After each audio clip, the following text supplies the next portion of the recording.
चतुवाखनाम्यहम् अतो तन्दीर्घायुर्शतबलिता विरोहतात्तं पत्नीभिरनुगच्छेम देवा पुत्रेभ्याभिविरुतवः हिरण्ये नाकं ग्रवणानः सुकृतस्य लोके तृतीये पृष्ठे अधिरोचने दिवाः भद्रमस्तु शिवं चास्तु महालक्ष्मी प्रसीदतु रक्षन्तु ते सुरा सर्वे सम्पदा स्वस्तिरा भवः सताय दीर्घायुषिर्भवः शतसंवत्सरान् दीर्घमायुः।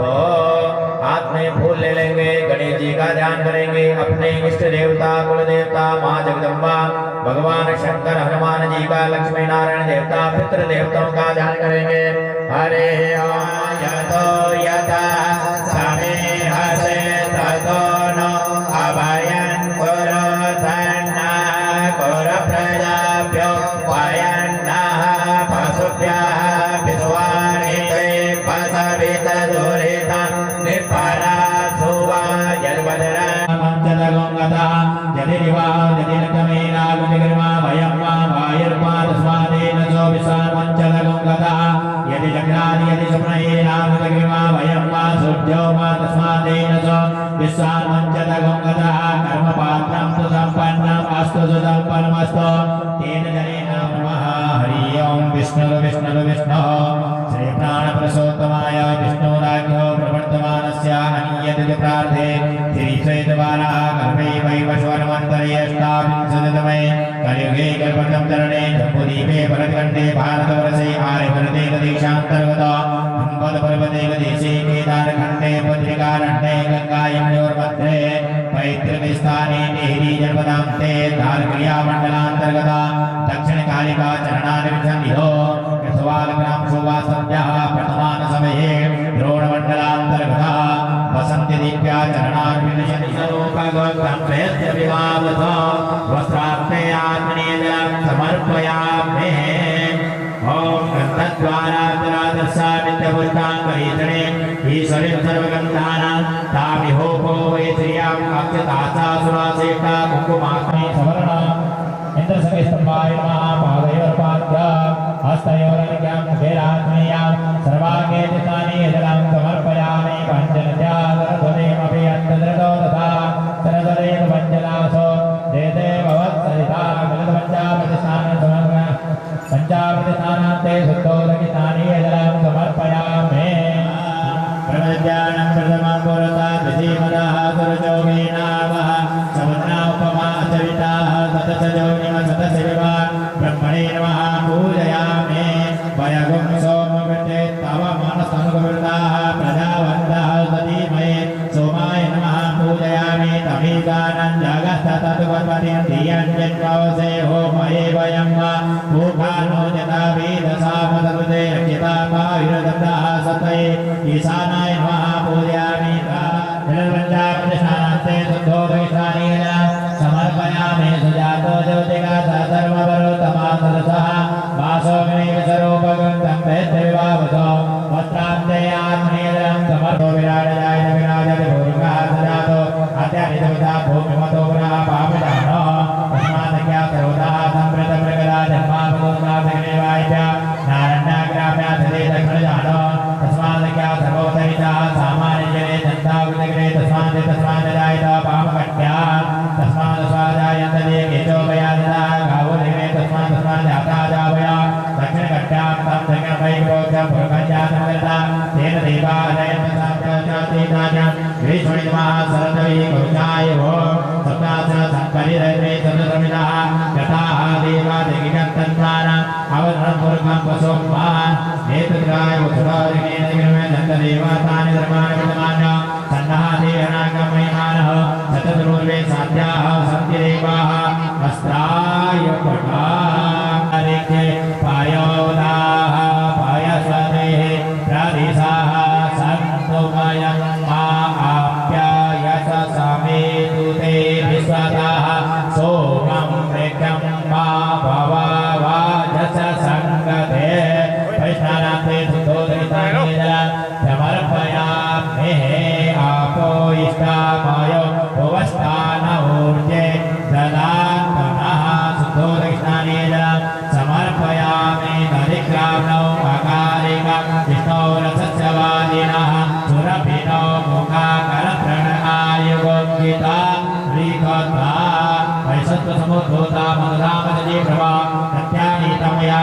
स्नानार्थं प्रतिगृह्यतां नदीस्नानं समर्पयामि नदीस्नानान्ते शुद्धोदकस्नाने जलं देवन्ताथविदोः प्रथमेतुनर्भावभ्यां पूष्णो हस्ताभ्यां वा शुद्धोदकस्नाने जलं समर्पयामि यतिस्नानां समर्पयामि देवन्ताथविदोः प्रथमेतुनर्भावभ्यां पूष्णो हस्ताभ्यां वा उपरि हरिमौलगा ददातो अनन्तातो विमतोपरा तस्मादिका सर्वदा संप्रतपरिणा जन्मा भदोतादेकोसुवं नासाग्रे परमोक्तिकं करतरे भेणो करे कङ्कणं सर्वाङ्गे हरिचन्दनं तुलगतं कण्ठे सर्वोत्तावले गोपस्त्री परिवेशितो विजयते ॐ परमाय नमः भगवं पूजामि ॐ हराय नमः हरं पूजामि ॐ वसनाय नमः वसनं पूजामि ॐ प्राङ्गाय नमः प्राङ्गं पूजामि गन्धागुस्वानि समर्पयामि पुष्पाणि पुष्पमालिकाम्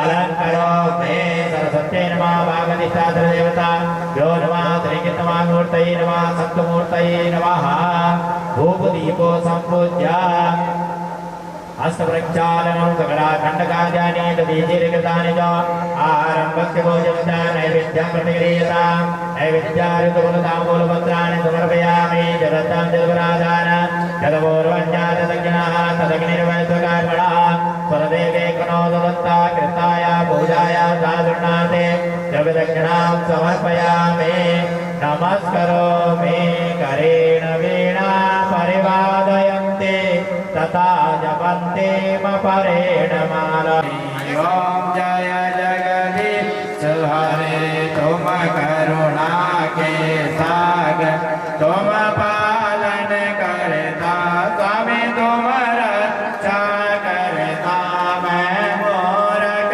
कल कामी मैं सेवक प्रभु स्वामी कृपा करो भरता ओम जय जगदीश हरे तुम हो एक अगोचर सबके प्राणपति स्वामी सबके राजपति किस विधा मिला हो दयाम किस विधा मिला हो कृपा में तुमको मैं घुमती ओम जय जगदीश हरे दीनबंधु दुख हरता ठाकुर तुम मेरे स्वामी रक्षक तुम मेरे अपने हाथ उठाओ करुणा चरण बढ़ाओ द्वार पड़ मैं तेरे ओम जय जगदीश हरे विषय विकार मिटाओ पाप हरो देवा स्वामी कष्ट हरो देवा धरदा भक्ति बढ़ाओ धरदा प्रेम बढ़ाओ संतन हरि सेवा ओम जय जगदीश हरे धन मन धन सब कुछ है तेरा स्वामी सब कुछ है तेरा तेरा तुझको अर्पण प्रभु का समर्पण क्या लागे मेरा ओम जय जगदीश हरे श्याम सुंदर जी के हार बुलाता है इसलिए अपनी माँ के विषय में कोई अमल मत सोचना। अब फिर एक बात तो बता, क्या कहा तेरी माँ ने? तू अभागा है, अभागी माँ की गोद से तूने जन्म लिया है, सही तो कहा। उसने गलत क्या कहा पता ना, मैं अभागन नहीं हूं। सत्यम सुरुचा विहितम भवानी यदुर्भगाया उदरे गृहीत स्तन्येन वृद्धस्य विलज्जतेयां धारयति वा भोडुमिडस्पतिर्मा। पत्नी होकर भी मुझे दासी के समान भी नहीं मानते, तो क्या मैं अभागी नहीं हूं? और फिर तूने कहा ना कि क्या उसने कहा कि अपने आराध्य देव का तपस्या कर, तप कर। तो देख, मुझसे बड़ी तो तेरी सुरुचि माँ हुई ना, सौतेली है तो क्या हुआ, मैं तुझे तेरे पिता के विषय में भी पूरा बता न सकी, और तेरी सौतेली माँ होने के बाद भी उसे परम पुरुष आराध्य पुरुष के विषय में तुझे बता दिया। मुझसे तो बड़ी तेरी सौतेली माँ हुई ना ध्रुव, फिर तू रोता क्यों है? आज तेरी माँ ने कहा ना, परमाराध्य पुरुष का स्मरण कर, तो जा, पीछे मुड़ के मत देखना।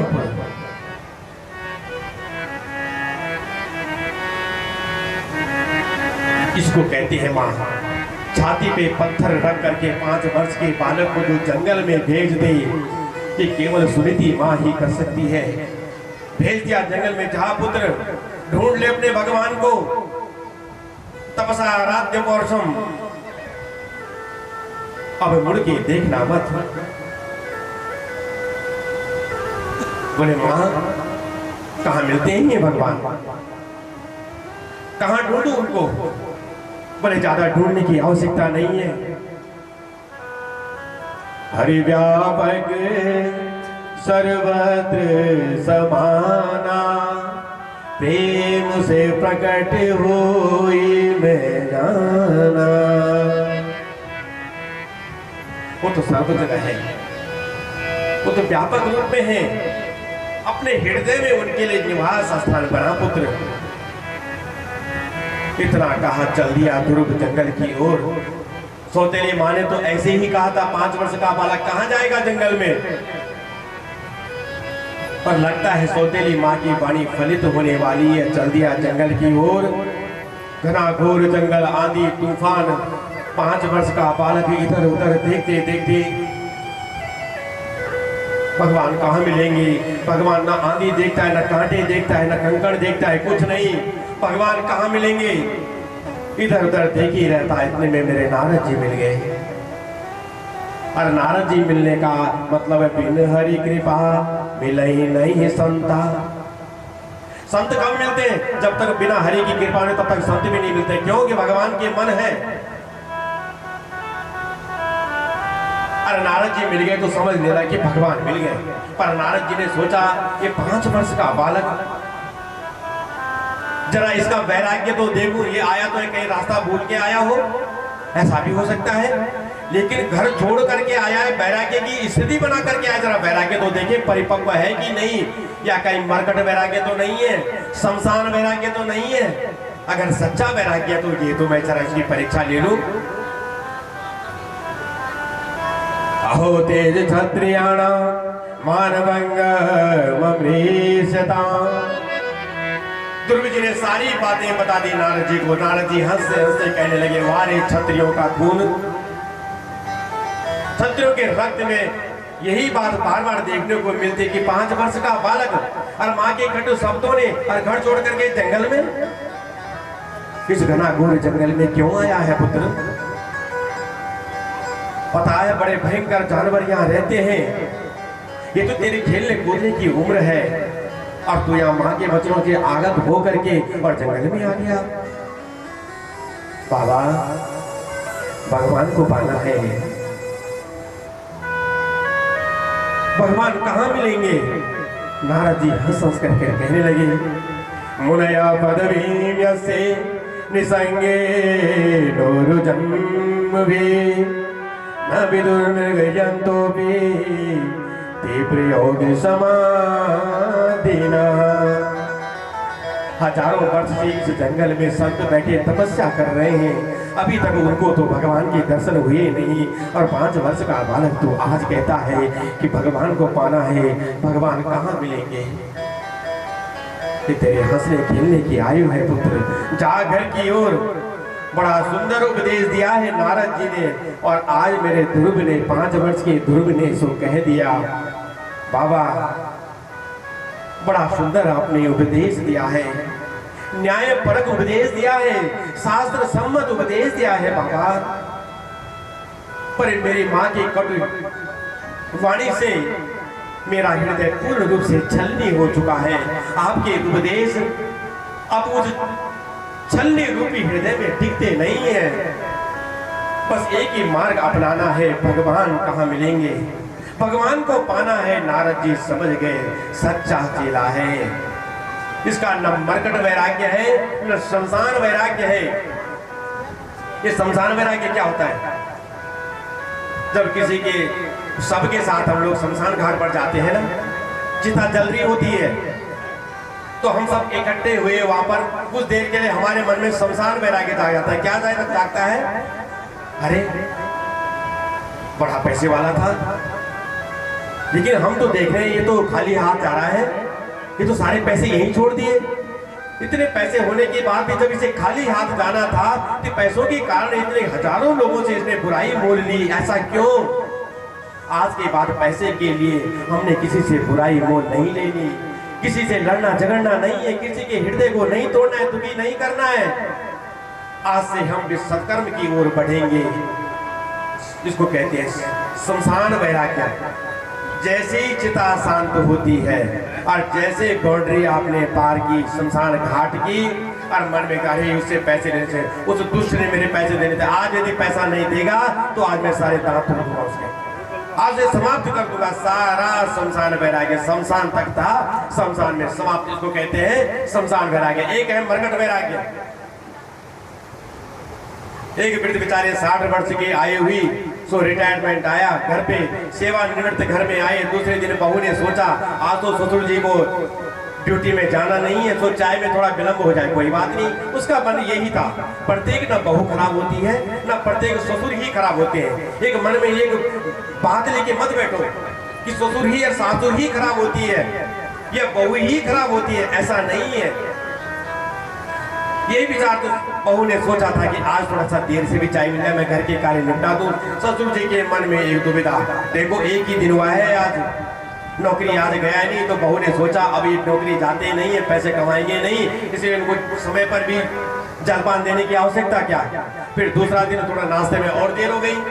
अब तो ससुर जी ने हाथ सर पर कल चाय देर में आई, आज नाश्ता मांग करके दे रहे हैं। मुझे लगता है इस घर में इज्जत अब मिलने वाली नहीं है। इन्हें पता चल गया कि अब नौकरी हो गई समाप्त। मेरी दुर्दशा ना हो उठाई अपनी एक छोटी सी झोला उठाया और चल दिए हरिद्वार की ओर। हरिद्वार की ओर जैसे बढ़े, जैसे पहले पांव ट्रेन की पहली सीढ़ी पर रखा, नाती को ध्यान है भाई गढ़वाली आओ आप लोग थे, पर यहाँ मैं गढ़वाली में इसलिए कम बोल रहा हूँ कि यहाँ हिंदी तकरीबन सभी जानते हैं। जैसे गढ़वाल में पूरी जब होती है तो वहां तो गढ़वाली बोलना पड़ता है, यहाँ बोलो पता चला समझ में नहीं आए।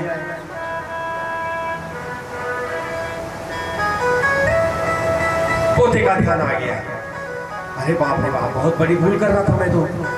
मेरी बहू का तो कोई भरोसा नहीं, अपनी सहेलियों के साथ गपशप में लग जाएगी, पता नहीं स्कूल भी समय पर छोड़ेंगे नहीं छोड़ेंगे। पुत्र मेरा चले जाएगा ड्यूटी करने, मेरे पोते का लालन पालन ढंग से हो नहीं पाएगा। इतना कहा, पांव हटाया, उठाया अपना झोला और घर के जैसे द्वार पर बहू मारने डायलॉग मारने में बिल्कुल खुश। पहली डायलॉग डिलीवरी कर दी, आ गए ससुर जी, कितने तीर्थ व्रत करके आए हो। देख बहू, मैं तेरे से ज्यादा बात करना नहीं चाहता, मैं तेरे लिए नहीं, मैं अपने पुत्र के लिए भी नहीं आया हूँ, मैं तो अपने इस पोते के लिए आया हूँ। इसको जरा पढ़ा लिखा के थोड़ा बड़ा कर दूं ना, उसके बाद जाऊंगा, नहीं रहूंगा तुम्हारे घर पर। इसको कहते हैं मरकट वैराग्य। एक क्षण में वैराग्य जागना और एक क्षण में समाप्त होना, इसको कहते हैं मरकट वैराग्य। आज दुर्ग जी का वैराग्य जो देखा मेरे नारद जी ने, सच्चा वैराग्य है, चेला पक्का है। सो कह दिया, तुझे तो भगवान अवश्य मिलेंगे पुत्र, पर जो जो मैं कहता हूं ना तुझे वो सब ही करना पड़ेगा। जा पुत्र। ततात गच्छ भद्रं ते यमुनाया तटं शुचि पुण्यं मधुवनं यत्र सान्निध्यं नित्यदा हरि। वृंदावन धाम जाके जमुना जी में स्नान करना और वहां मधुबन में जाके जब तू बैठेगा तपस्या में बैठना, आज तुझे मैं एक मंत्र देता हूं, रट ले भगवान का ये मंत्र, ओम नमो भगवती वासुदेवाय। द्वादशाक्षर मंत्र दे दिया, ध्रुव के कान में मंत्र फूंक दिया मेरे नारद जी ने। चल दिए मेरे ध्रुव जी मधुबन की ओर, जमुना जी में स्नान किया, आचमन की और पद्मासन लगा करके बैठे। और 5 वर्ष का बालक आज सोचा मैं तपस्या तो करूंगा, लेकिन मैं इसके लिए एक नियम बनाता हूँ आज से। और नियम कैसा? 5 वर्ष या 50 वर्ष के आदमी के लिए भी यह कठोर नियम है। तो मेरे 5 वर्ष के ध्रुव ने एक नियम बना लिया। तेरा तांते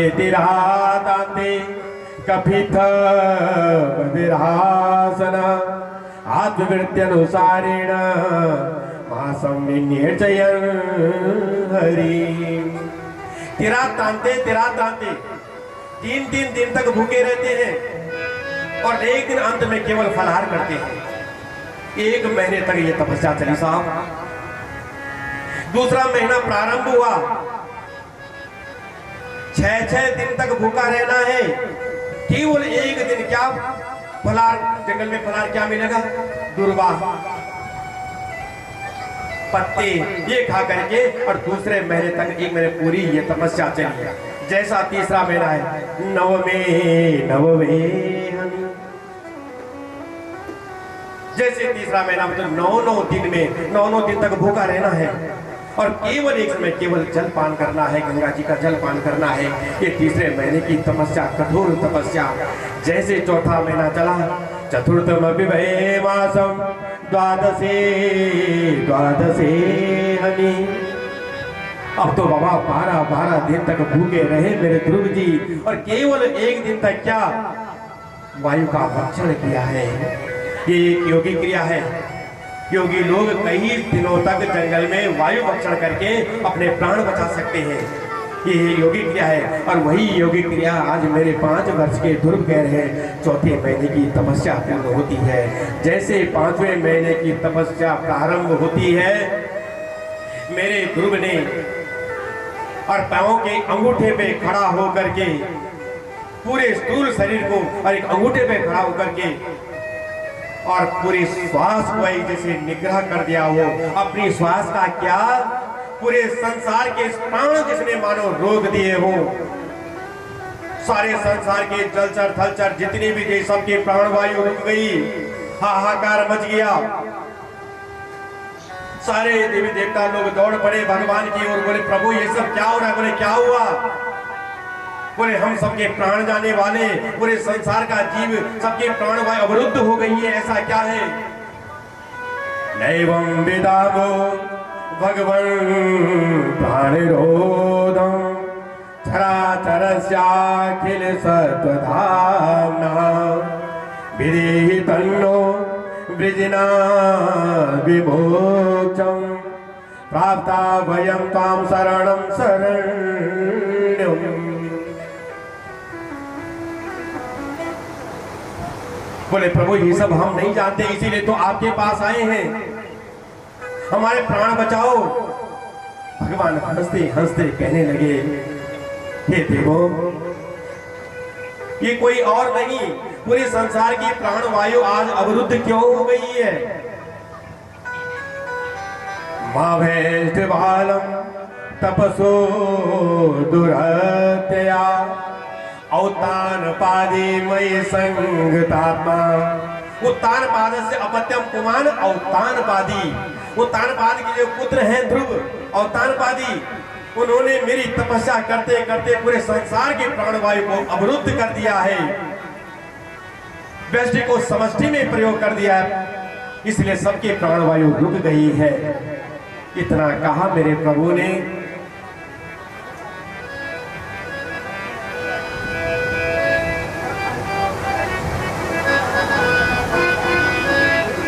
भगवान ने आज ज्यादा समय लिया नहीं, गरुड़ पर आसीन हुए और चल दिए।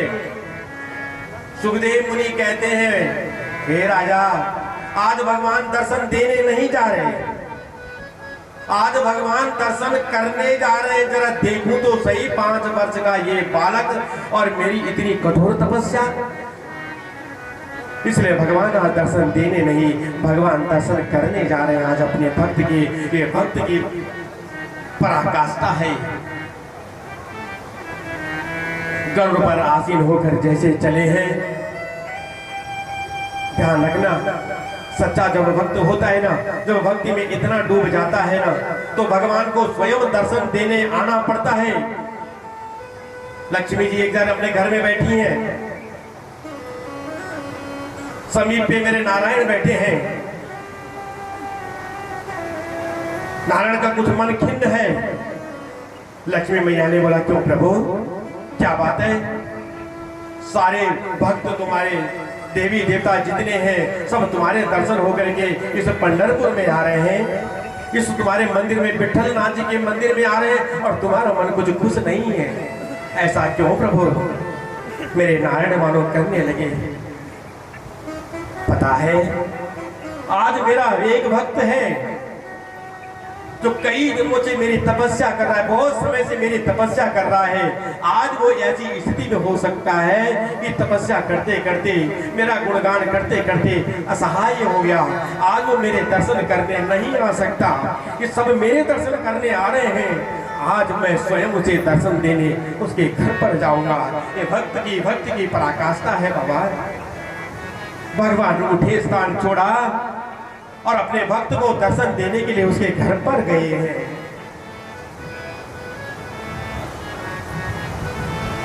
ध्रुव जी नेत्र बंद करके खड़े हैं।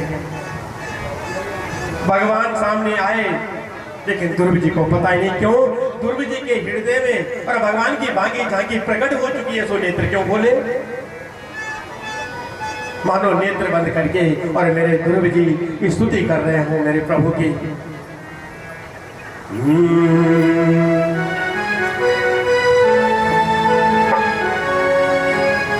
ऐसा मन लगाओ जब भगवान के प्रति लगाना, जितनी देर में बैठते हो केवल और केवल भगवान।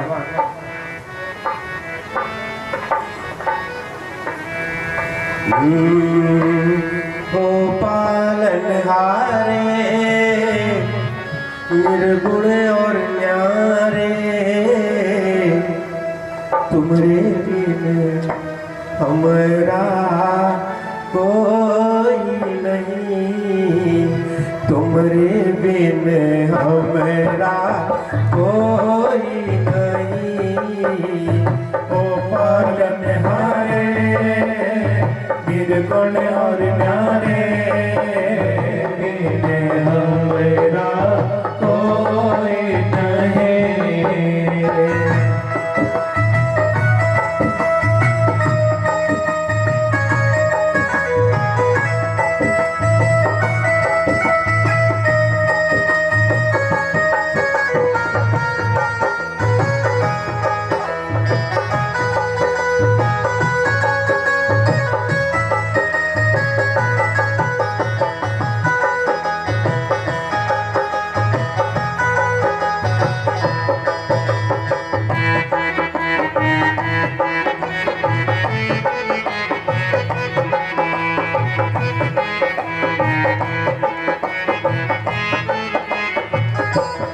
हम गरीबों का तू है सहारा, हम गरीबों का तू है सहारा। तुमको अपना समझ के पुकारा, तुमको अपना समझ के पुकारा। जग से जो हारा तुमने ही तारा हारे, निर्गुण और न्यारे। ओ पालनहारे निर्गुण और न्यारे, तुमरे बिन हमरा कोई नहीं, तुमरे बिन हमरा कोई नहीं।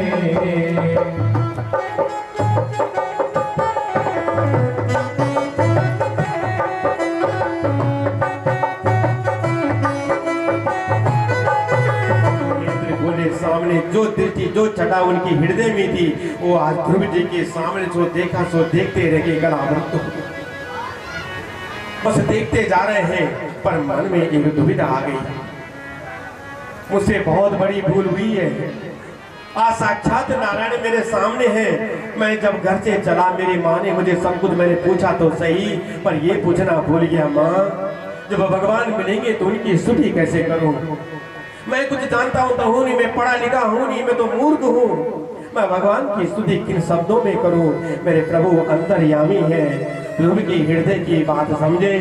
स्पर्श वाले प्रजया कपोले, भगवान ने अपना शंख और ध्रुव जी के कपोल पर जैसे ही छुआया, 5 वर्ष के मेरे ध्रुव को सारे वेद वेदांग कंठस्थ हो गए।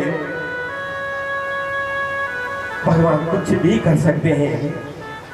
मूकम करोति वाचालम पंगुम लंघयते गिरिम यत्कृपातमहं वन्दे परमानंद माधवम।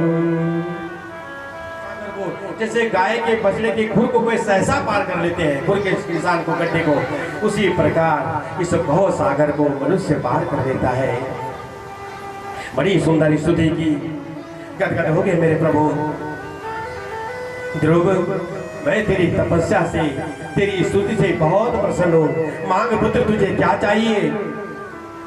नहीं प्रभु, मैंने कुछ मांगने के लिए तपस्या नहीं की, आपके दर्शन हो गए, समझ लो सब कुछ मिल गया, मुझे कोई वर नहीं चाहिए प्रभु। भगवान कहने लगे, नहीं ध्रुव, तू सिंहासन पर बैठने के होश से आया था ना, तेरे मन में एक डांस था, तेरी सौतेली माँ ने तुझे सिंहासन से उतारा था, ये मन में तेरी एक बात थी कि सिंहासन पर बैठने का क्या मैं अधिकारी नहीं? तो जा, 36,000 वर्ष तक तू राज कर और उसके बाद मेरे दिव्य धाम को तू मेरा स्वरूप बन करके वहां निवास करेगा। इतना कहा और भगवान अंतर्धान हो गए। मेरे ध्रुव का कुछ मन खिन्न है। अभी अभी भगवान के दर्शन किए हैं, लेकिन मन खिन्न क्यों?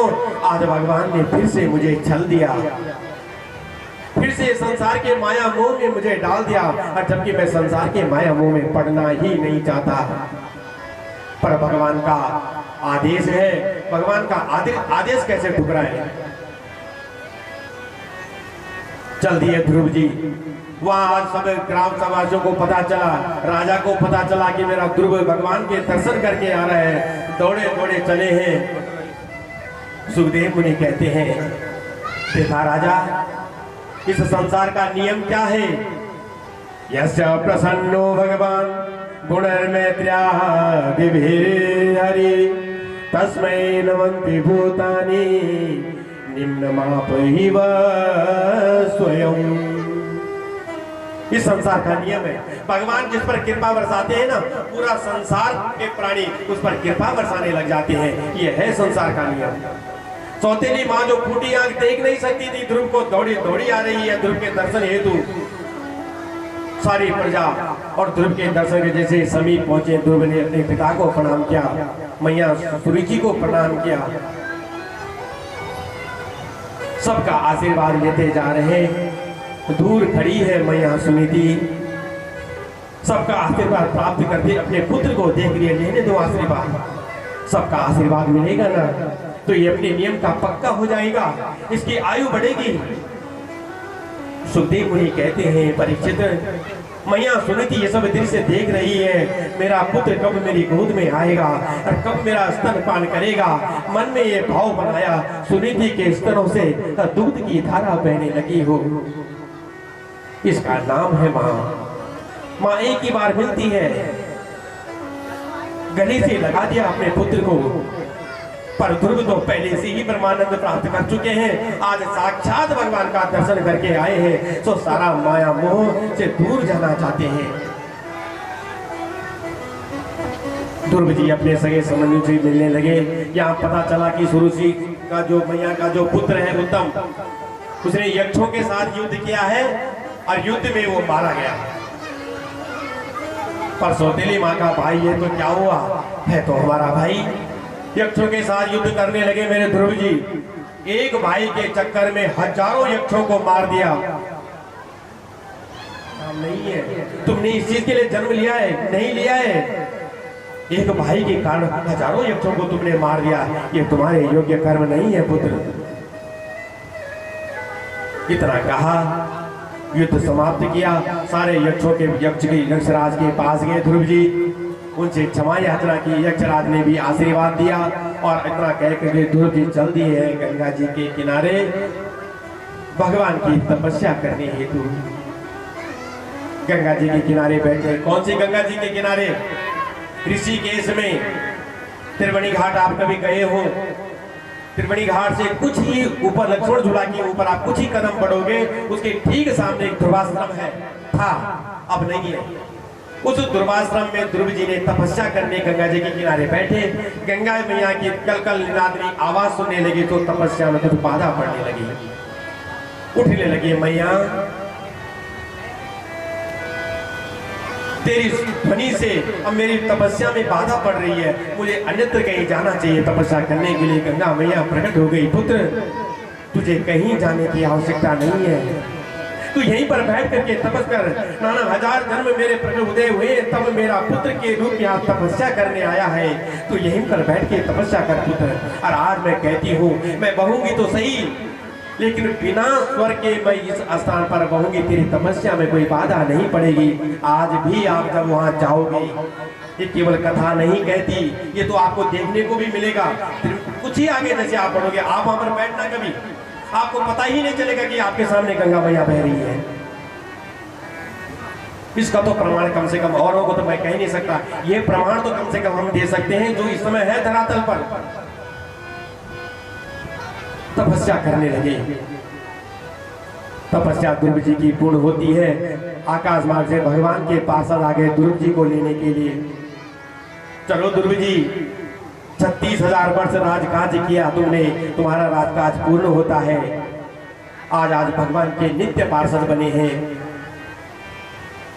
ध्रुव जी जैसे गंगा जी के किनारे उठ करके और कहने लगे, मैया मैं चाह तो जरूर रहा हूं, लेकिन एक बात का बड़ा कष्ट है मुझे। क्या पुत्र? तेरे समीप बैठ के जो तपस्या का जो मुझे आनंद प्राप्त हुआ है ना मैया, वो तपस्या का आनंद मुझे स्वर्ग लोक में मिलने वाला नहीं।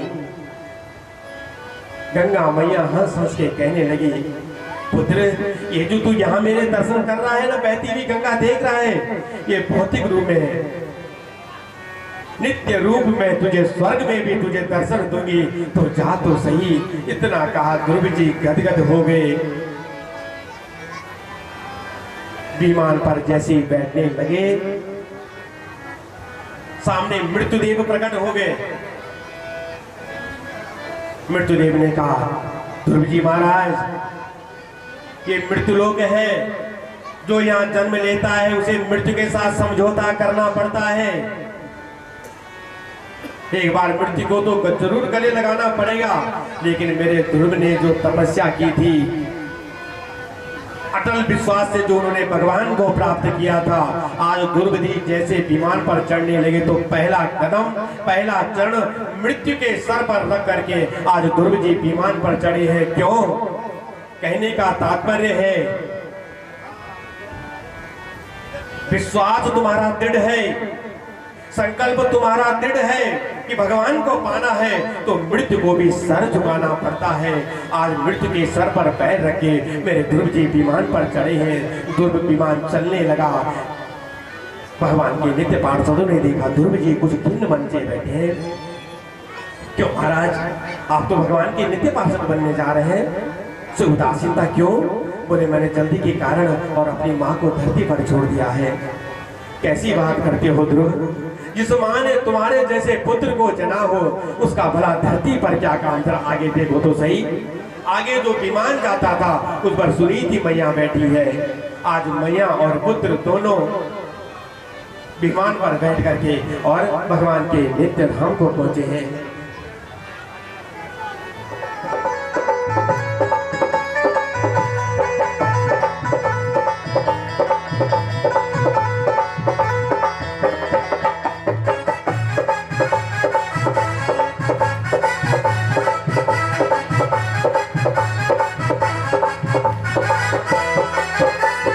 भजन सदा गाऊं मैं तेरा, भजन सदा गाऊं मैं तेरा, नित्य उत नाम ध्याऊं मैं तेरा, नित्य उत नाम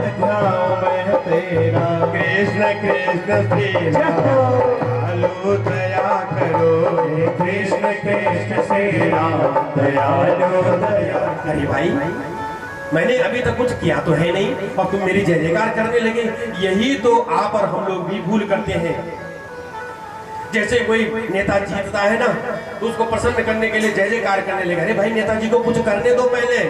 बिना कुछ करे जब जय जयकार होने लगे तो नेताजी करें क्यों? बोले मैंने अभी तक कुछ किया नहीं है, मेरी जय जयकार मत करो, कुछ करने तो दो। इतने में सभा मध्य से कुछ पुरुष उठे जो कहने लगे, महाराज हम भूख से मरने वाले हैं, ये धरती हमें कुछ देती नहीं। बोले क्यों, कुछ बोते नहीं हो धरती पर? बोले सब कुछ करते हैं महाराज, पर ये धरती मैया हमें अन्न नहीं दे रही है। क्रोध में भरे मेरे पृथु महाराज कहने लगे, हे वसुंधरे, पता है तुम्हारा स्वभाव क्या होना चाहिए? किसान किस रूप में अपनी धरती पर अन्न के दाने डालता है, तुम्हारा स्वरूप होना चाहिए कि एक दाने के बदले 1000 दाने तुम्हें पैदा करके दो। ये तुम्हारा स्वभाव होना चाहिए वसुंधरे। सुना नहीं पृथ्वी मैया ने। जब सुना नहीं तो क्रोध में भर गए पृथ्वी महाराज। वसुदेव त्वं वधेष्याम मच्छासन पराङ्मुखी भागम वरिष्या वृंते न तनोतु चनो वसु। हे वसुदेव, मैं तुम्हें मृत्यु दंड देता हूँ। इतने में साक्षात धरती मैया और प्रकट हो गई पृथ्वी महाराज के सामने। महाराज, इसमें मेरी कोई गलती नहीं है। तुम्हारे ही जो पिता है ना बेन, इस धरती पर अधर्म करते जा रहे थे और मेरा एक स्वभाव है, इस धरती पर जब जब अधर्म होता है मैं सारे रत्नों को, सारे अन्न को अपने उदरस्त कर देती हूँ। ये मेरा स्वभाव है। तुम साक्षात आज धर्म की ध्वजा लहराने आए हो, सो मैं काय के रूप में तुम्हारे सामने प्रकट हो रखी हूँ। जो प्रजा को चाहिए मेरा दोहन कीजिए। आज पृथु महाराज ने प्रजा के माध्यम से जो प्रजा को चाहिए था उस गाय का दोहन किया है और यथास्थिति जो जो चाहिए था सब गाय का दोहन करके यथास्थिति और इस धरती पर रख दिया। इस धरती पर जितने भी नदी नाले पर्वत पहाड़ वृक्ष जो भी जाति के हैं, प्रथम राजा ऐसे हुए हैं जिन्होंने इस स्तर पर स्थापित किया धरती पर। कौन? राजा पृथु। राजा पृथु यज्ञ करने लगे। यज्ञ जैसे प्रारंभ हुए, यज्ञ करने का मतलब ही अच्छे राजा का ये होता है कि प्रजा में शांति रहे, बुराइयों से दूर रहे, छल छिद्रों से दूर रहे। पर जैसे यज्ञ शुरू किया तो इंद्र की गद्दी डोलने लगी। इंद्र की गद्दी के नटबोड़ बहुत ढीले हैं, बहुत जल्दी कांपने लग जाते हैं। क्यों? कि गद्दी से बहुत प्रेम है इंद्र को। कोई भी यज्ञ करता है सबसे पहले इंद्र घबराता है। घबराने लगा। इसने कई 100 यज्ञ कर दिए, ये शतकृतु जैसे बन गया माना, तो मुझे ये गद्दी छोड़नी पड़ेगी। यज्ञ का घोड़ा चुरा लिया। क्रोध में भरे और पृथु महाराज जी के पुत्र चल दिए इंद्र के साथ लड़ने के लिए। युद्ध होने लगा। युद्ध हुआ, युद्ध में हराया इंद्र को और यज्ञ का घोड़ा अपने हाथ में लिया और पुत्र का नाम पड़ गया क्या? विजिताश्व। पृथु महाराज जी के पुत्र का नाम। फिर से यज्ञ हुआ, इंद्र ने फिर से घोड़ा चुरा दिया। अब के इंद्र ने रूप वेश बदलकर पाखंड धारण करके और फिर से घोड़ा चुरा लिया। उसी दिन से इस धरती पर पाखंड का प्रारंभ हुआ है। पापस्य खंड पाखंड। क्रोध में भर गए राजा पृथु। इतना क्रोध आया, मारने के लिए दौड़े। ब्राह्मणों ने कहा, महाराज इंद्र के लिए तुम्हें अस्त्र उठाने की आवश्यकता क्या है, हमें कहिए ना। ब्राह्मणों को जैसे याद दिया, ब्राह्मणों ने यज्ञ करना प्रारंभ कर दिया। देवाधीनम जगत सर्व, आपके चरणों में रखना चाहता हूं। सनकादि ऋषि प्रसन्न हो गए। वाह राजा, ये सब मेरा हुआ? फिर तो महाराज कहेंगे, बिल्कुल महाराज, तो ठीक है, तुमने मुझे दिया ना, पर आज मेरी भी एक बात सुन लो। ये सब मेरा समझ करके और इस सब का निर्वाह करने का दायित्व आज से ये राजा मैं तुम्हें देता हूं। देने वाला भी निराला और लेने वाला भी निराला। आज इस धरती पर ऐसे देने वाले मिल जाएं और ऐसे लेने वाले भी मिल जाएं, तो जीवन सफल हो जाएगा। गदगद होकर के सनकादिक ऋषियों ने आशीर्वाद दिया और चल दिए। जबकि पृथु महाराज जी भगवान के अवतार हैं, लेकिन सनकादिक ऋषि आशीर्वाद दे रहे क्यों? क्योंकि ब्राह्मण हैं, अभी तक विवाह नहीं किया है, पूर्ण रूप से ब्रह्म तत्व को प्राप्त कर चुके हैं और ब्राह्मण को भगवान अपना अभीष्ट मानते हैं। आज ब्राह्मण और साक्षात भगवान के अंश को आशीर्वाद देने जा रहे हैं। ये ब्राह्मण की विशेषता है। सनकादिक ऋषि अपने स्वधाम को चल दिए। इस धरती पर जो कुछ भी आपको ये नदी नाले पर्वत पहाड़ दिखाई देते हैं, ये सब विष्णु महाराज ने इसकी स्थापना करके रखी है। इन्हीं के वंश में एक प्राचीन वर्य नाम के राजा हुए हैं। ध्यान से सुनने वाली कथाएं, जीवन में उतारने वाली कथाएं हैं। ये प्राचीन वर्य राजा कैसे हैं? सत्संग तो करते हैं, लेकिन आए दिन जब यज्ञ करते तो यज्ञ में पशु बलि चढ़ाते हैं, जीव की हत्या करते हैं प्रत्येक यज्ञ में। एक दिन नारद जी आ गया। नारद जी ने कहा, राजा ये सब क्या कर रहे हो? आए दिन पशु बलि चढ़ाते जा रहे हो। कहने लगे, महाराज ये मैं अपने वजह से नहीं, ब्राह्मण के वेदोक्त ब्राह्मण जो वेद के अनुसार जो मुझे आदेश देते हैं, उनके आदेश के अनुसार ही मैं, वेदोक्त के अनुसार ही मैं जीव की हत्या करता हूँ यज्ञ में। नारद जी कहने लगे, नहीं राजा, अहिंसा का मार्ग देने वाले वेद कभी हिंसा का मार्ग नहीं बताने वाले की जीव हत्या करो तब तुम्हारा यज्ञ सफल होगा। नहीं, ये जो वेदों में यदि कहीं जीव हत्या के लिए लिखा भी है वो निवृत्ति परक था। निवृत्ति परक का मतलब जिसका निवारण हो सके, समाप्त की जा सके जो कुवृत्तियां, तुमने तो इसको प्रवृत्ति परक बना दिया राजा। वेदों में यदि लिखा है जीव हत्या, हजारों वर्षों में एक ही यज्ञ होता था, उसके लिए धन भी तो उतना चाहिए। आपके पास किसी कारणवश धन आ भी गया है राजा, तो तुम आए दिन यज्ञ कर रहे हो और यज्ञ में पशु बलि चढ़ा रहे हो। पहले जो वेदों में लिखा था कि कभी वर्षों में एक यज्ञ होगा, एक पशु की हत्या करेगी, लेकिन तुम तो आए दिन पशु बलि कर रहे हो। सो करके ये अपना समय खराब करते हैं। तो प्रियव्रत राजा ने सोचा क्यों न जो है रात्रि में होने ही न दूं। जब रात्रि होगी नहीं, ये संसारी जागेंगे, सोएंगे नहीं, अपना समय खराब नहीं करेंगे। बैठे रथ पर और रथ को जैसे सृष्टि में घुमाने लगे, एक नहीं दो नहीं पूरे 7 दिन तक वो रथ को विमान पर बैठ के घूमते रहे। रात्रि होने ही नहीं दी, हाहाकार मच गया। ब्रह्मा बाबा प्रकट हो गए, हे राजा, तुम्हें यदि ऐसा लगता है कि इस धरती पर कौन वस्तु आवश्यकता के अनुसार है, कौन नहीं है, ऐसा नहीं है। इस धरती पर जितनी भी वस्तुएं हैं, प्रत्येक वस्तु की आवश्यकता आवश्यक है। यदि दिन का महत्व है तो रात्रि का भी एक अपना महत्व है। यदि दिन में संसारी लोग जाके अपना कर्म करते हैं और रात को सोते हैं, तो उसी रात्रि को तपस्वी लोग गुफाओं में बैठ करके तपस्या भी तो करते हैं। इसलिए दिन का महत्व है तो रात्रि की भी आवश्यकता है राजा। यहां तक कह दिया भगवान ने कि यदि आवश्यकता के अनुसार कोई भी कर्म यदि किया जाए तो वो अनुकूल है, प्रतिकूल नहीं, वो उचित है। काम को तक कह दिया भगवान ने, यदि काम को भी आवश्यकता के अनुसार यदि आप काम का भोग करोगे तो धर्म विरुद्ध भूतेषु कामोऽस्मि भरतर्षभ। तो काम को तो मैं अपने माथे का तिलक मानता हूँ। काम को भगवान ने अपने माथे का तिलक, पर हो आवश्यकता के अनुसार। समझाया प्रियव्रत राजा को और प्रियव्रत राजा मान गए, प्रणाम किया ब्रह्मा बाबा को, अपने रथ को रोका और जो 7 परिक्रमा की थी, 7 समुद्र और 7 द्वीप की स्थापना हो गई। राजा प्रियव्रत ने एक एक द्वीप को और अपने पुत्रों में सौंप दिया। प्रथम द्वीप के राजा बने कौन? अग्निद्र। उन्होंने भी एक द्वीप के 7 खंड किए और अपने 2 खंड के और अपने दोनों पुत्रों को बांट दिया। सबसे पहला खंड बना क्या? अजनाभ खंड। उसके अधिपति बने कौन? नाभि। मेरू से विवाह हुआ, विवाह तो हो गया लेकिन पुत्र नहीं हुआ। राजा नाभि कुछ दुखी है, ब्राह्मणों को बुलाया, ब्राह्मणों के साथ विचार विमर्श किया और ब्राह्मणों को यज्ञ में बैठा दिया। पुत्रेष्टि यज्ञ जिसको कहते हैं, मुझे पुत्र चाहिए इस यज्ञ से, और यज्ञ प्रारंभ कर दिया ब्राह्मणों ने जैसे यज्ञ प्रारंभ किया, और ब्राह्मणों की बात को तो भगवान भी नहीं काटते हैं।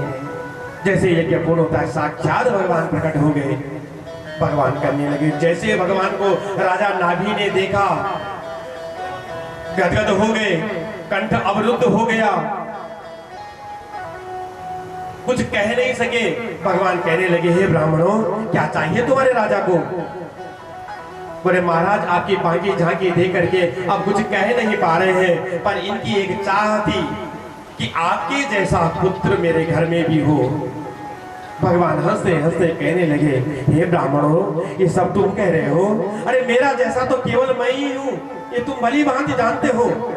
पर चूंकि मेरे ब्राह्मणों ने इतने दिनों तक यहाँ पर अनुष्ठान यज्ञ किया है, मैं ब्राह्मणों के मंत्रों को मिथ्या होने नहीं दूंगा। तो कहना अपने राजा से, मैं पुत्र के रूप में तुम्हारे घर पर आऊंगा। आज साक्षात भगवान राजा नाभि के घर में और ऋषभ देव के रूप में प्रकट हुए हैं। बोलो ऋषभ देव भगवान की जय।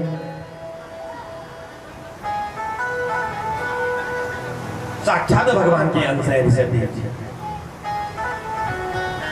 जैसे प्रकट हुए, सुंदर से यज्ञ करने लगे। एक दिन तो जैसे यज्ञ कर ही रहे थे, मैंने कहा ना कि इंद्र की जो सिंहासन है उसके नटबोर्ड बहुत ढीले, फिर से कांपने लगा कि इन्होंने भी यदि यज्ञ कर दिए, ऐसा न हो कि मुझे सिंहासन त्यागना पड़े, इंद्र की गद्दी को छोड़ना पड़े। वर्षा करना बंद करवा दिया। जब वर्षा नहीं होती है, प्रजा में हाहाकार मच गया। मेरे ऋषभ देव जी ने अपने शक्ति के बल के पौरुष से और धरती पर वर्षा करा दी। इंद्र समझ गया कोई साधारण राजा नहीं है, साक्षात भगवान के अंश है, और अपनी पुत्री जयंती का हाथ पकड़ा और क्षमा मांगने के लिए ऋषभ देव जी से क्षमा मांगी, और अपनी पुत्री जयंती का हाथ ऋषभ देव जी के हाथ में दे करके उनका विवाह कर दिया। ऋषभ देव जी के 100 पुत्र हुए हैं। सबसे बड़े पुत्र का नाम भरत, जिनसे नाम पड़ा भारतवर्ष। एक दिन ऋषभ देव जी ने सारे पुत्रों को एकत्रित किया, उपदेश देने लगे। आजकल तो जब बच्चा होता है ना, जैसे बड़ा हो, माँ बाप भेजते तो है पढ़ाने के लिए, पर ये नहीं देखते कि पढ़ तो लिखे कैसे, भी पढ़ ही लिख जाएगा। जब जा रखा है विद्यालय में तो पढ़ ही लेगा, पर भैया संस्कार कौन दे? तो अपने पुत्र सुमति को राजकाज दिया भरत जी ने, और अपने कुलाश्रम में चल दिए भगवान का नाम संकीर्तन करने। चक्रवर्ती सम्राट है और एक क्षण में सारा राजकाज, आज की नींद को एक गद्दी छोड़ने के लिए तैयार नहीं है। चक्रवर्ती सम्राट होने के बाद भी सारा राज त्याग दिया और अपने कुलाश्रम में चले गए। भगवान का स्मरण करना है, पर ध्यान से देने सुनने वाली कथा है। अभी तो तुमने पूरे राज सिंहासन का त्याग कर दिया और कुलाश्रम में चल दिए। भगवान को अर्घ्य देने जा रहे हैं मेरे भरत जी। अर्घ्य दे ही रहे थे तो नदी में एक मृगी जो गर्भवती है जल पीने आती है। जल पीने आई, पीछे से सिंह की दहाड़ सुनी और भय के मारे उस जल में छलांग मार दी। उसका बच्चा तो हो गया, लेकिन स्वयं मृत्यु को प्राप्त हो गई। जैसे वो मृग का चोना और छटपटाने लगा, भरत जी की दृष्टि पड़ गई। भरत जी ने सोचा, भैया इसकी माँ तो मर चुकी है, यदि मैंने इसे नहीं बचाया तो ये मर जाएगा। भरत जी ने उस मृग के बच्चे को उठाया और जल से बाहर कर दिया। यहाँ तक तो ठीक था, जीव की रक्षा करो, परोपकार का तो धर्म होना ही चाहिए। लेकिन कहते हैं अत्यधिक परोपकार भी बंधन का कारण बन जाता है। जल से छुड़ा लिया था, इतना ठीक था। भरत जी उस बच्चे को अपने घर ले आए। घर क्या लेके आ गए, कभी उसको दूध पिलाने लगे, कभी हाथ चटाने लगे। अब वो तो बालक है और बालक का स्वरूप तो ऐसा ही होता है, जो बालक को प्यार करे वो पड़ोसी को भी अपने पिता मानने लग जाए। ये बालक का स्वरूप होता है, अबोध होता है। अब तो वो मृग का बच्चा भी भरत जी को कभी चाटने लगता है, कभी भरत जी की गोद में आकर के बैठने लगता है। भरत जी जैसे तपस्या करने बैठते हैं तो इतने में भरत वो मृग का चुन आके कभी भरत जी को चाटने लगता है और तपस्या में बाधा डालने लगा। ये सब होना ही था। चक्रवर्ती सम्राट होकर के सारा राज त्याग के वैराग्य धारण किया था, कुलाश्रम में आए थे। आज फिर मृग के बच्चे में मोह पैदा होने लगा, प्रेम पैदा होने लगा, बंधन में बंधने लगे। आज मृग के बच्चे में इतना प्रेम हो गया भरत जी को कि कभी दूध दिखाई नहीं देता तो छटपटाने लग जाते थे। एक समय आया, वो मृग के बच्चों का समूह आया, मृगों का समूह आया जंगल से, और वो बच्चा भी अपने मृग समूह के साथ और चल दिया। अब यहाँ भरत जी ने जो देखा, ये मृग का बच्चा अब कहीं दिखाई नहीं देता, छटपटाने लगे। इतने भाग लगे, बड़े बड़े पेड़ों से पूछने लगे, पीपल बरगद के पेड़ों से पूछा, तुम्हारी शाखाएं तो बहुत दूर तक जाती होंगी, जरा देखो तो सही, ये मृग का छोरा, ये मेरा बालक के रूप में जिसे मैंने पाल पोस कर बड़ा किया, ये कहाँ गया। छटपटाने लगे, छटपटाते छटपटाते और उस मृग के बच्चे का स्मरण करते करते अपना शरीर त्याग दिया। और मेरी भागवत जी कहती है, अंते यामति सागति, मरते समय जो भी आपके मन में जो बात रहती है, अगला जन्म आपको उसी का मिलने वाला है, इसलिए ध्यान रखिए। आज भरत जी ने अगला जो जन्म लिया वो मृग का जन्म लिया, लेकिन कहते हैं भैया अच्छा काम की फल भी अच्छा मिलता है। एक बात जरूर रही, पूर्व जन्म भरत जी को मृग योनि में होने के बाद भी पूर्व जन्म की स्मृति बनी रही। क्यों? एक जीव को जल से बचाया था, वो तो भला काम किया था ना, तो उसका तो उनको आशीर्वाद मिलने ही वाला है। वो पूर्व जन्म की स्मृति रही कि मैं फिर से बंधन में पड़ा था, मृग के बच्चे के बंधन में पड़ा था, तो आज मैं फिर मृग योनि में मैं मिला स्मृति थी, तो शीघ्र ही मृग योनि भी भरत जी ने त्याग दी। वंश के उन संतों में से एक तो नहीं हो। यदि तुम मेरा कल्याण करने आए हो तो गुप्त रूप से छुप करके वेश बदल करके इस जंगल में क्या कर रहे हो? तुम भ्रमण कर रहे हो। तुम्हारे माथे की लकीरें बताती हैं, तुम्हारा ललाट बताता है कि तुम साधारण संत नहीं हो। तुम्हारे शब्द जो तुमने अभी तक जो बातें कही है वो तो वेदांत की बाधा जनक की है महाराज। आप कहो मुझे भय लगता है, कांपते कांपते राजा रघुगण मेरे जड़ भरत जी से जब पूजा गदगद होकर के मेरे जड़ भरत जी कहने लगे, तुम इतना डरते क्यों हो? तुम कहना क्या चाहते हो? अब राजा रघुगण कहने लगा, ना हम बिसंके सुरराज बजान यद्रक्षशूला नयमस्य दण्डात् नाग्न्यर्क सोमा निलपीत पास्त्रा संके वृषं ब्रह्मकुलावमाना। प्रभु मैं इंद्र के त्रिशूल वज्र से नहीं डरता, भगवान के त्रिशूल से नहीं डरता, कोई भी अग्नि आ जाए मैं उसका भय नहीं है महाराज। सूर्य चंद्र वायु किसी प्रकार की उससे मुझे भय नहीं लगता। भय एक ही बात का लगता है, यदि किसी ब्राह्मण का अपमान हो जाए तो एक जन्म नहीं कई जन्मों तक उसकी सजा मिलती है। एक पीढ़ी नहीं कई पीढ़ियां बदल जाती हैं, वो व्यक्ति नर्क में चला जाता है। कहीं आप कोई ब्राह्मण कुल के तो नहीं है महाराज। गदगद होकर के कांपता हुआ राजा रघुगण ने जब कहा, जड़ भरत जी हंसते हंसते कहने लगे, राजा मैं ब्राह्मण तो जरूर हूं पर इतना भयंकर नहीं जो तुझे साबित कर दूं। तू सत्संग सुनने जाता है पर तू राजा है, तेरे अंदर जो ये रजोगुण है ना, ये रजोगुण तुझे बार बार तुझे कटाक्ष करने पर तुझे व्यथित कर देता है। बोल राजा, तेरे हृदय में क्या चल रहा है? तू क्या जानना चाहता है? और राजा रघुगण कहने लगा, क्योंकि मन में दुविधा है।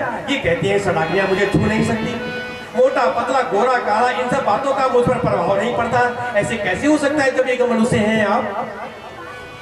तब राजा रघुगण कहने लगा, क्योंकि सत्संग जाते हैं। राजा रघुगण उसको ज्ञान समझने लगा है, जो सत्संग में सुनता है उस ज्ञान को गुणमय नहीं किया है, इसलिए ज्ञान तो समझ रहा है। लेकिन अभी देखो जड़ भरत जी उसके ज्ञान को क्या कहने वाले हैं, ये सुनिए आप लोग।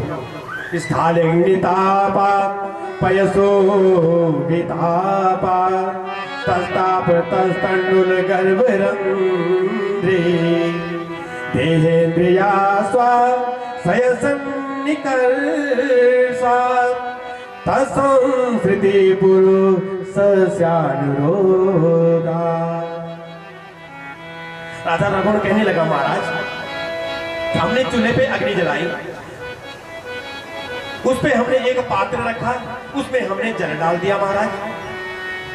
अब जैसे उस अग्नि जलती हुई अग्नि ने उस पात्र को छुआ तो पात्र गर्म हो गया, उस पात्र में रखा हुआ जल को उस पात्र ने छुआ, उस जल गर्म हो गया महाराज।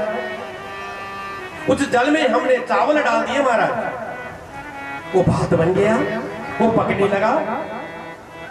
यानी उस अग्नि ने बर्तन को ताप किया, उस बर्तन ने जल को गर्म किया, यानी अपना अपना प्रभाव छोड़ा, और उस जल ने चावल को पका दिया, उस जल ने और चावल पर अपना प्रभाव डाला। मैंने आपको कुशब्द का प्रयोग किया, मैंने आपको मोटा बोला, आपको पतला बोला, आपको दुर्बल बोला, आपको दुष्ट बोला महाराज। तो क्या जब आपके इंद्रिय रूपी कानों ने जब ये बात कही होगी तो आपके मन को कष्ट हुआ होगा महाराज। आपके मन को कष्ट हुआ तो आपको हृदय को पीड़ा पहुंची होगी। जब हृदय को पीड़ा पहुंची होगी, क्या आपको पीड़ा नहीं लगी महाराज? इतना जो कहा राजा रघुवर ने, और मेरे जड़ भरत जी हंसते हंसते कहने लगे, हे राजा, तूने अग्नि की बात करी ना, तूने बर्तन की बात करी ना, तूने चावलों की बात करी ना, तूने अग्नि देखी? बोले हाँ। तूने चावल भी देखे? बोले हाँ। तूने जल में जो रखा गर्म पानी तूने वो भी देखा? बोले हाँ। तूने पत्ते में भी देखा? बोले हाँ। जरा ये तो बता राजा, तूने कभी आत्मा को देखा है? बोले नहीं। आत्मा काली है, गोरी है, मोटी है, पतली है, कभी देखा है? बोले नहीं देखा। आत्मा को कभी छुआ है? बोले नहीं। बोले मैं वही आत्मा हूं, न मैं मोटा हूं, न मैं पतला हूं, न मैं गोरा हूं, न मैं काला हूं, न संसार की कोई सड़ाइयां मुझे छू सकती हैं। मेरा न जन्म होता है, न मेरी मृत्यु होती है। मैं तो आत्मा हूँ, आत्मा तो अजर अमर है। नैनम छिन्दन्ति सहस्राणि नैनम दहति पावक। और सुनाई मेरे परीक्षित को सो कहने लगे, राजा जरा ध्यान से सुनना।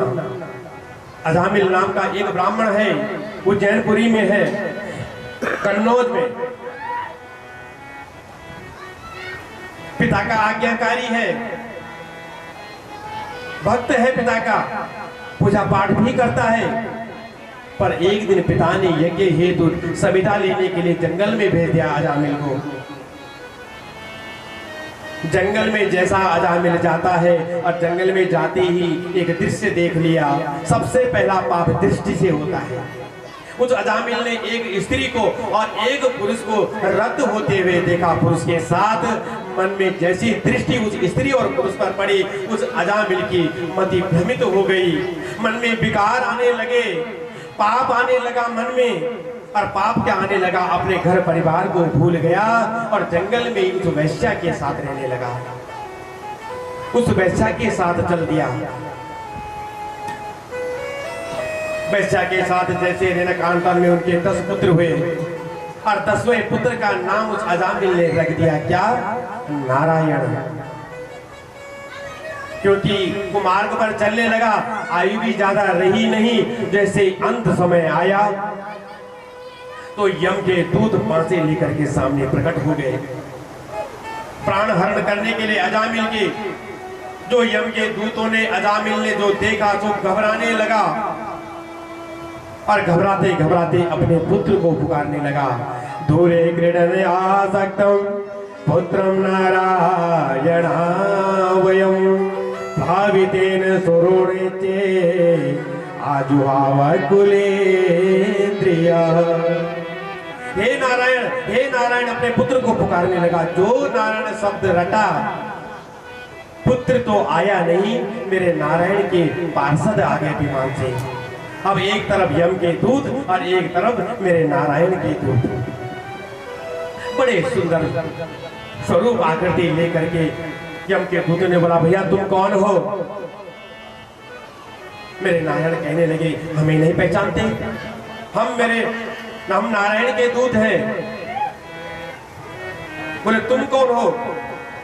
बोले हमारा स्वरूप देख के तुम्हें नहीं लगता हम यम के दूत हैं, अजामिल के प्राण हरण करने आए हैं। ये कुमार पुत्री अंतिम समय इसका आ चुका है, यमराज ने इसके प्राण हरने के लिए हमें भेजा है महाराज। भगवान के दूत पार्षद हंसने लगे। अच्छा तुम अजामिल को लेने आए हो जिसने अभी अभी नारायण का नाम रट लगाई है, नारायण को बुलाया है। बोले ये तुम्हारे स्वामी का नाम नहीं लेता, इसके पुत्र का नाम नारायण है। भगवान के पार्षद कहने लगे देखो भैया, इसने अपने पुत्र का नाम लिया, हम नहीं जानते। इसने नारायण का नाम लिया तो इसका पुत्र होगा 10-15 वर्ष का, 10-15 वर्ष से तो इसका पुत्र का नाम नारायण होगा। और हमारे जो प्रभु का नाम तो जब से ये सृष्टि है उससे पहले से मेरे प्रभु का नाम नारायण है, तो पहले हमारे प्रभु का नाम हुआ ना, इसने हमारे प्रभु का नाम लिया है, तो आप इसे छू भी नहीं सकते। ले जाने की बात तो दूर की रही, दोनों में तर्क होने लगे। यम के दूत प्रश्न करते हैं और भगवान के पार्षद उनको प्रश्नोत्तरी में देने लगे उत्तर, उनको भगवान के नाम की चर्चा करने लगे। बोले हमारे पता है हमारे भगवान का नाम कोई कैसे भी ले, सांकेत्यम पारिहास्यम वा स्तोभम हेलनमेव वा वैकुंठ नाम ग्रहणम अशेषागरम विदु। हंसते हंसते, ये मजाक में ही कोई या क्रोध में भी कोई किसी को गाली देते देते अगर भगवान का नाम ले ले, उस गाली में भी भगवान का नाम छिपा हो, तो भगवान का नाम अपनी विशेषता बगाए शक्ति बताए बगैर रहता नहीं है। ऐसे मेरे प्रभु के नाम की विशेषता है।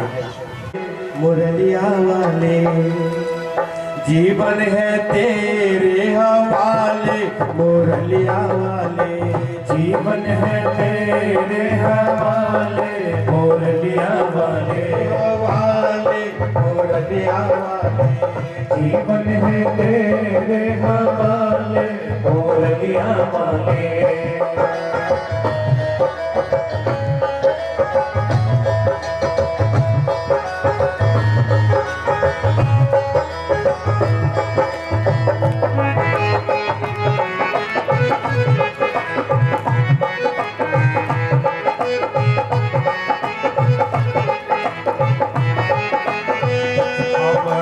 बंसी तेरे हाथ की, अब है बंसी तेरे हाथ की, अब है मुरलिया तेरे हाथ की, हम है मुरलिया तेरे हाथ की।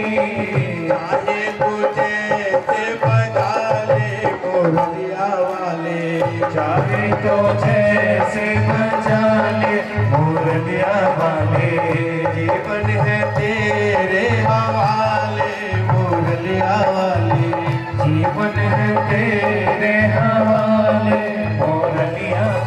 अब कठपुतली तेरे हाथ की, अब कठपुतली तेरे हाथ की, तेरे हाथ लाला तेरे हाथ की, तेरे हाथ लाला तेरे हाथ की।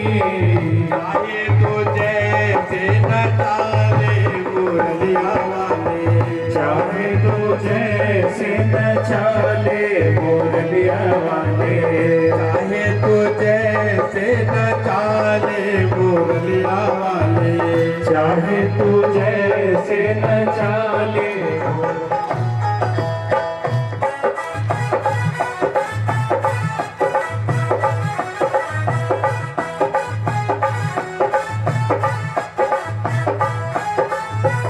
अपने चरण का दास बना ले, अपने चरण का दास बना, बन में बुला ले मुरलिया वाले, वृंदावन में बुला ले मुरलिया वाले, वृंदावन में बुला ले मुरलिया वाले, वृंदावन में बुला ले मुरलिया वाले। जीवन है तेरे हवाले, जीवन है तेरे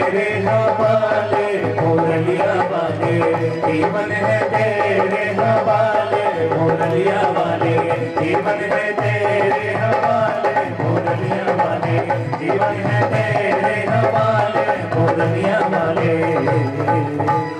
कहने लगे महाराज, कश्यप जी की बहुत सारी पत्नियां, उसमें जो दिति नाम की पत्नी है वो राक्षसों की माता है। बोले हाँ। बोले एक बार जो है उनके जो पुत्र जो विश्व रूप थे वो देवताओं के कुल पुरोहित बन गए।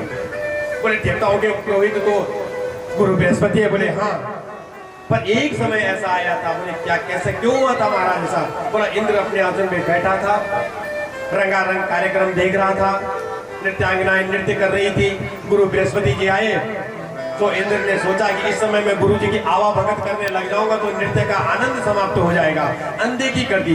गुरु बृहस्पति जी को क्रोध आ गया। क्रोध आके सभा को छोड़ करके चले गए। जैसे सभा इंद्र की समाप्त हुई तो इधर उधर ढूंढने लगे, गुरु जी अब मिलते नहीं है। अपमान क्या है गुरु का? सभी देवता चल दिए भगवान के पास, जो कहने लगे गुरु मिलते नहीं है, क्या होगा? बोले जब तक गुरु बृहस्पति मिलते नहीं तब तक विश्व रूप को अपना पुरोहित बना लीजिए। सारे देवता और विश्व रूप जी के पास चल दिए। जैसे विश्व रूप जी के पास गए, महाराज हमारी पुरोहित वृत्ति को स्वीकार कीजिए। विश्व रूप जी ने जो कह दिया, मैं पुरोहित वृत्ति नहीं करता, मैं केवल सिलोंच विधि से अपना जीवन निर्वाह करता हूँ। जो ब्राह्मण का उचित जो वृत्ति है मैं केवल करता हूँ, मैं ब्राह्मण वृत्ति करता नहीं हूं। पर देवता मानने वाले कहां? उन्होंने विनय करके मना लिया। ये सिलोंच वृत्ति क्या होती है? कहते हैं ब्राह्मण की सबसे पवित्र यदि कोई वृत्ति होती थी तो वो होती थी सिलोंच वृत्ति। खेतों में जब किसान अन्न धान ग्यारे काटते हैं ना, सब अपने घर लेके जाते हैं। धान के कई दाने खेतों में पड़े रहते हैं। उन दानों को उठा के लाना उनको कहते हैं सिला। और ये राशन की दुकान आपने देखी, जब राशन शाम को दुकान बंद करके जाते हैं, बहुत सारे चावल और गेहूं गिरे रहते हैं, उनको उठा करके लाना उनको कहते हैं उंच। तो सिला खेतों से लाए हुए अन्न और दुकान के बाहर से जो राशन के जो दाने गिरे उनको उठा करके लाना, इसको कहते हैं सिलोंच वृत्ति। इन दोनों को ला करके पका करके इनको जो ब्राह्मण सेवन करता है, भक्षण करता है, संसार की सबसे पवित्र वृत्ति यदि कोई ब्राह्मण के लिए है तो वो यही है। मैं सिलोंच वृत्ति से अपने जीवन यापन करता हूँ। मैं ब्राह्मण वृत्ति स्वीकार नहीं करता, ब्राह्मण माने नहीं, लेकिन तब फिर भी विश्वरूप जी को ब्राह्मण देवताओं का कुल पुरोहित बनना ही पड़ा। जैसे कुल पुरोहित बनते हैं और कुल पुरोहित बनते ही विश्वरूप जी ने नारायण कवच का उपदेश दिया इंद्र को, देवताओं को। ये नारायण कवच की बहुत विशेषता है। इतनी विशेषता है कि एक बार कौशिकी जी की पर एक विमान पे जा रहे हैं बहुत सारे संत, और एकाएक विमान चलता तो धरती पर आकर के गिर गया। अब विमान धरती पर आकर गया तो बालकली ऋषि ने पूछा, बोले महाराज विमान तो सुचारू रूप से चल रहा था, एकाएक धरती पर क्यों गिरा? बोले इस यहाँ पर इस भूमि पे एक संत थे, वो संत दिन रात नारायण कवच का पाठ करते थे। आखिर में जब उनका शरीर यहाँ पर छूटा है तो उनकी जो ये हड्डियां हैं इनमें इतनी चुंबकीय शक्ति बढ़ गई है कि जब तक इन हड्डियों को गंगा जी में प्रवाहित न किया जाए तब तक विमान उड़ नहीं सकता। ये नारायण कवच की विशेषता है। दासों का दास तो बन सकता हूँ, आपके जो दास है ना मुझे उनका दास बना दीजिए। मैं उन दासों की इन हाथों से सेवा करना चाहता हूँ।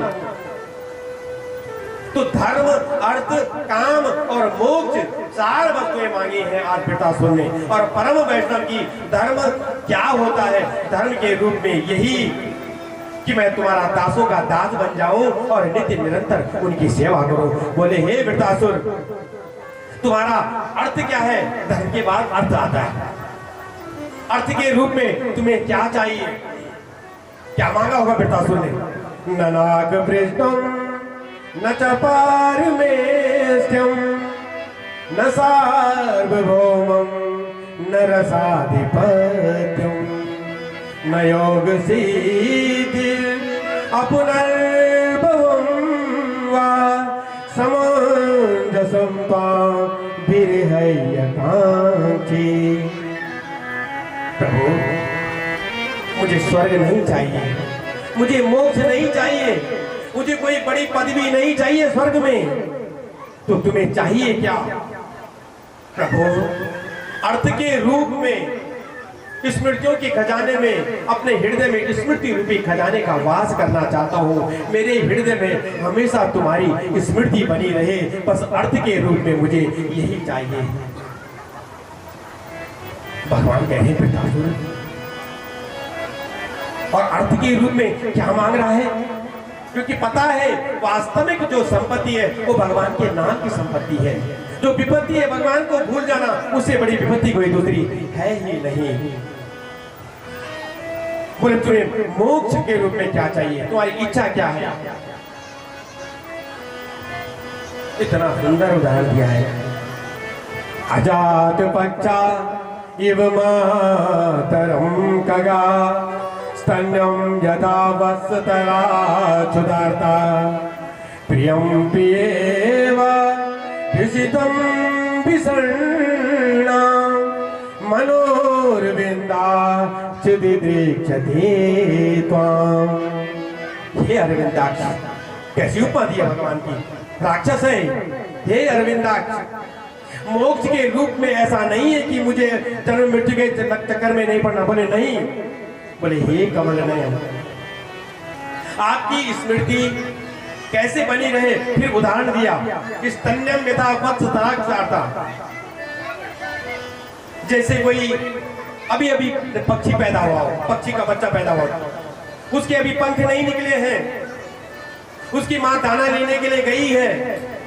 सायंकाल के समय जैसा होता है वो पक्षी छटपटाने लगता है, उड़ सकता नहीं, पंख है नहीं। उसकी माँ कब आएगी, दाना उसे देगी।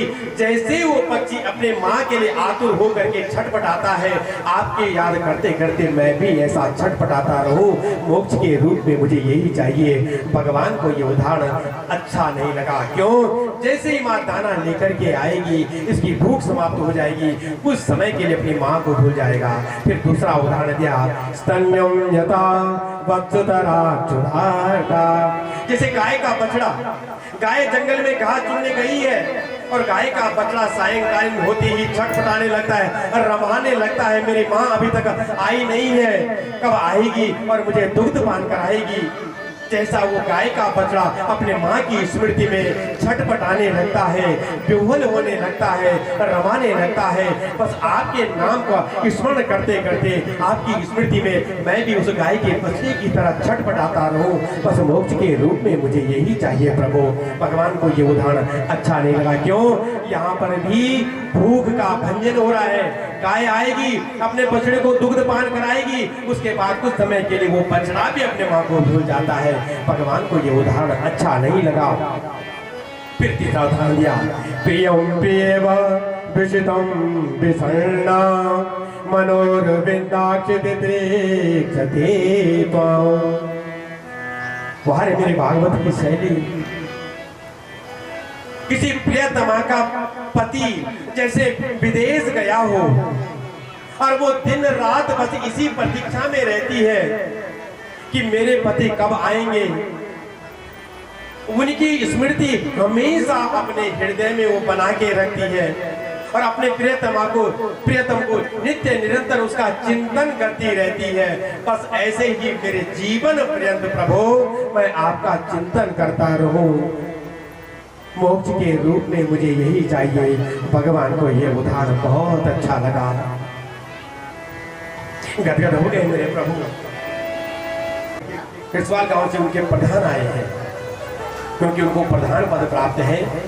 जनता ने, ग्रामवासियों ने उनको प्रधान बनाया है, उनको एक गद्दी दी है, उसका सम्मान तो होना ही चाहिए। भाई वो दान करे न करे, उन्होंने दान दिया है, वो कभी ने सुना है, अच्छी बात है, लेकिन ऐसा नहीं कि दान दिया है इसलिए सम्मान हो, ऐसा नहीं। तो मैं रावत परिवार की ओर से श्री रतन सिंह रावत जी से निवेदन करूंगा, वो यहाँ पर आए और मेरे भगवान जी का प्रसाद लेकर के रावत परिवार की ओर से आशीर्वाद प्राप्त करें।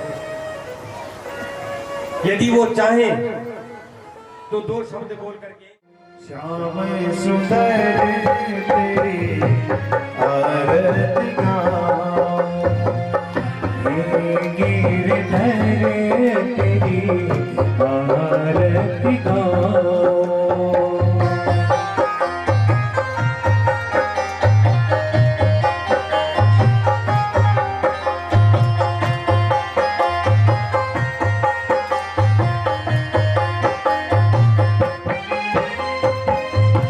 मोरे मुकुट प्रभु शीश पे सोहे, मोरे मुकुट प्रभु शीश पे सोहे, प्यारी बंसी मेरा मन मोहे, प्यारी बंसी मेरो मन मोहे।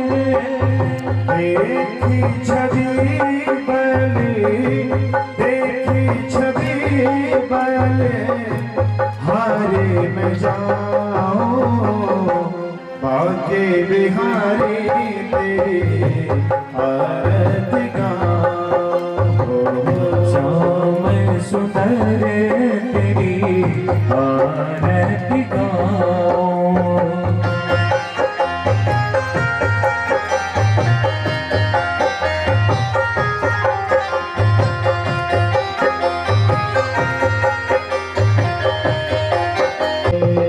हरे रामा राम रामा हरे हरे, हरे कृष्णा कृष्ण कृष्ण हरे हरे, हरे रामा राम राम हरे हरे।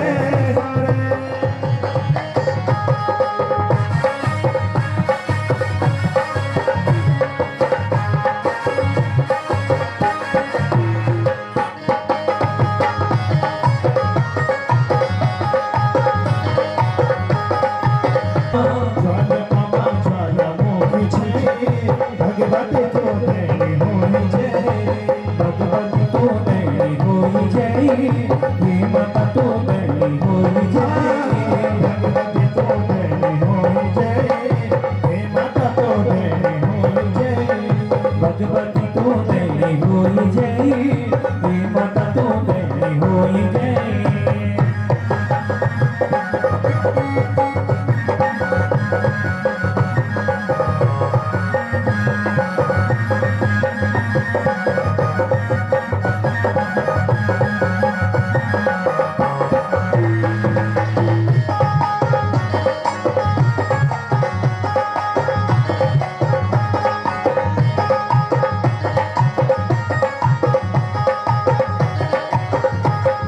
भैरव को विनाश कति पाप को मचाते, भैरव को विनाश कति पाप को मुझंते, भैरव को विनाश कति पाप को मचाते, भैरव को विनाश कति पाप को मुझंते। कृष्ण को हरण कति दुख को तुरंते, कष्ट को हरण कति दुख को तुरंत। चंद्र छाया जय मां तो तेरे होनी जय। भगवती तो तेरी होई जय, हे माता तो तेरी होई जय। भगवती तो तेरी होनी जय, हे माता तो तेरी होनी जय। भगवती तो तेरी होई जय, हे माता तो तेरी होई जय। श्रीमद भागवती गंगा गंगा पहुँच राय वाला मन, श्रीमद भागवती गंगा गंगा पहुँची रानी वाला। श्रीमद भागवती गंगा गंगा पहुँच राय वाला मन। श्रीमद भागवती गंगा गंगा पहुँची रानी वाला। भक्ति ज्ञान वैराग्य की गंगा गंगा पहुँच राय वाला मन। भक्ति ज्ञान वैराग्य की गंगा गंगा पहुँची रानी वाला।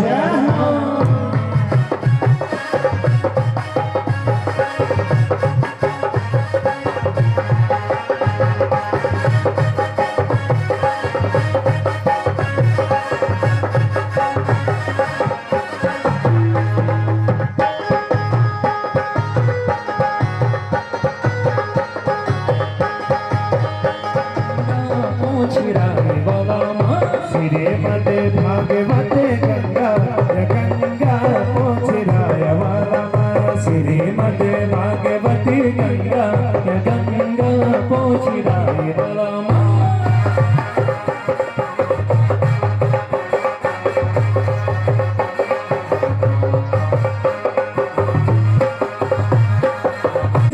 सुनाई गौरमान सुन सुखदेव जी फल पाए गंगा पोछराय वाला सुखदेव जी ने फल पाए गंगा पोछराय वाला भक्ति ज्ञान वैराग की गंगा गंगा पोछराय वाला भक्ति ज्ञान वैराग की गंगा गंगा पोछराय वाला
नगराजा तेरी स्वामी दिखे नगराजा तेरी बाकी रमोली जय नाग राजा जय नाग राजा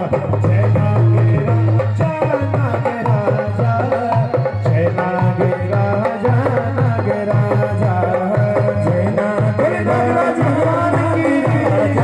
नाग राजा नाग राजा जय नाग राजा नाग राजा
भगवान की जय, आज के आनंद की जय। ओम नमः पार्वती पते हरे हर महादेव।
माते पेटाई मेरो प्रणाम हे माते पेटाई मेरो प्रणाम हे माते पेटाई मेरो प्रणाम ये रोजाला केर द्वार गोमा ये रोजाला केर द्वार गोमा चौमोरे मानीर केरो मा चौमोरे मानीर केरो मा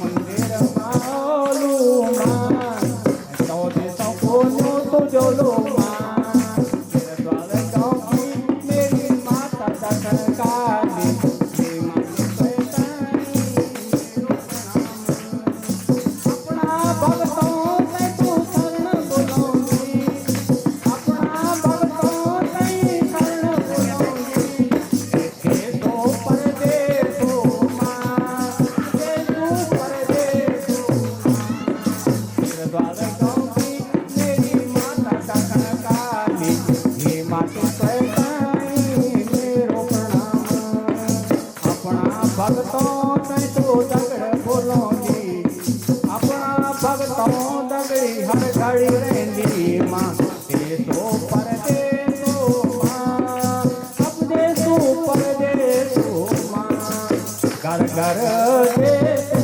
मां घर घर देसो मां तेरे द्वार गाँव की मेरी माता दर्शन काली हे माते पेटाई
तेरा संग मां चल जा तेरी सुरी कंदमा तेरा संग मां चल जा तेरी सुरी कंदमा चल जा बार बैठ देवी तेरी सुरी कंदमा चल जी बार बैठ देवी तेरी सुरी कंदमा रानी का दुकाला कराई तेरी सुरी कंदमा ओ रानी का दुकाला चंद्र बाजी गले तेरी सुरी कंदमा ओ रानी चंद्र बाजी गले तेरी सुरी कंदमा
Oh,